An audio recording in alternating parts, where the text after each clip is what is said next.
सोचो, अगर राक्षस बाहर नहीं, इंसान के अंदर हो। बचपन से हमने सुना है कि भूत या राक्षस इंसान को पकड़कर खा जाते हैं, लेकिन रियल दुनिया में सबसे डेंजरस चीज कोई पैरानॉर्मल नहीं, इंसान का दिमाग होता है। ये एक रियल केस जैसा डिस्टर्बिंग इंसिडेंट है। एक औरत अपने पति और बच्चों के साथ एक नॉर्मल जिंदगी जी रही थी। सब कुछ नॉर्मल था, लेकिन धीरे धीरे घर में टेंशन्स बढ़ने लगे। छोटी छोटी बातें बड़ी लड़ाइयों में बदलने लगी। एक दिन लड़ाई इतनी ज्यादा बढ़ गई कि उस औरत ने गुस्से में आकर अपने ही पति को मार दिया। यहाँ तक भी इंसान समझ सकता है, लेकिन असली डर इसके बाद शुरू होता है। उसने बॉडी को काट कर टुकड़ों में बांट दिया और फ्रिज में रख दिया, और फिर अगले कुछ दिनों तक वो उसी मीट को पकाकर अपने ही बच्चों को खिलाती रही। सोचो, बच्चे जो अपने पिता के साथ खेलते थे, वो अननोइंगली उन्हीं का मीट खा रहे थे। उन्हें कुछ अजीब लग रहा था, लेकिन उन्हें सच का अंदाजा नहीं था, जब तक बहुत देर नहीं हो गई।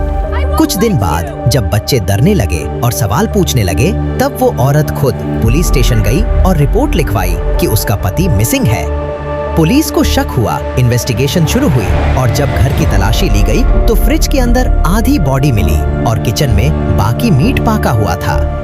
ये इंसिडेंट सुन के सबके दिमाग में एक ही सवाल आता है, क्या कोई इंसान इतना ब्रूटल हो सकता है? अब यहाँ आती है साइकोलॉजी।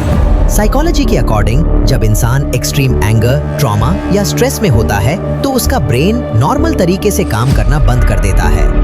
ब्रेन का एक पार्ट होता है प्रीफ्रंटल कॉर्टेक्स। ये हमें कंट्रोल करता है, ये डिसाइड करता है क्या सही है क्या गलत। लेकिन जब गुस्सा या इमोशनल ओवरलोड लिमिट क्रॉस कर देता है तो ये पार्ट टेम्परेरीली शट डाउन हो जाता है और कंट्रोल ले लेता है अमिगडाला, जो सिर्फ इमोशंस और रिएक्शन हैंडल करता है। इस स्टेट को कहते हैं साइकोटिक ब्रेक, जहां इंसान रियलिटी और लॉजिक का कनेक्शन खो देता है। उस वक्त इंसान को ना गिल्ट फील होता है, ना कॉन्सिक्वेंसेस का डर, बस एक ही चीज होती है, इम्पल्स।